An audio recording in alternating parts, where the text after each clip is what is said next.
குத்தாலம் அருகே ராஜகோபாலபுரத்தில் உள்ள ஸ்ரீ ஐயன் பிடாரியம்மன் கோவிலில் தீமிதி திருவிழா நடைபெற்றது. வினோத முறையில் தீகுண்டத்தில் குதித்து குதித்து தீமிதித்து நேர்த்திக்கடனை செலுத்தினர். மயிலாடுதுறை மாவட்டம் குத்தாலம் அடுத்த இராஜகோபாலபுரத்தில் ஸ்ரீ ஐயன் பிடாரியம்மன் கோவில் அமைந்துள்ளது. இந்த கோவிலின் தீமிதி திருவிழா கடந்த 29ஆம் தேதி காப்பு கட்டுதலுடன் தொடங்கியது. அதனைத் தொடர்ந்து ஐயன் பிடாரியம்மன் வீதி உலா காட்சி, இளந்தேர் வீதி உலா காட்சி நடைபெற்று விழாவின் முக்கிய நிகழ்வான தீமிதி திருவிழா நடைபெற்றது.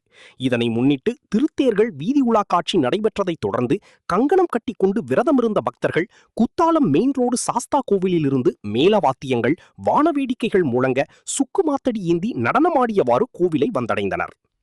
பின்னர் கோவிலின் முன்பு அமைக்கப்பட்டிருந்த வினோத தீகுண்டத்தில் குதித்து குதித்து இறங்கி தீமிதித்து தங்களது நேர்த்திக்கடனை செலுத்திய நிகழ்வு காண்போரை மெய்சிலிர்க்க வைத்தது.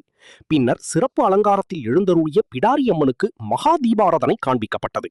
இதில் ஏராளமான பக்தர்கள் கலந்து கொண்டு சாமி தரிசனம் செய்தனர். விழா ஏற்பாடுகளை ராஜகோபாலபுரம் விழா குழுவினர் மற்றும் கிராமவாசிகள், கோவில் நிர்வாகத்தினர் சிறப்பாக செய்திருந்தனர்.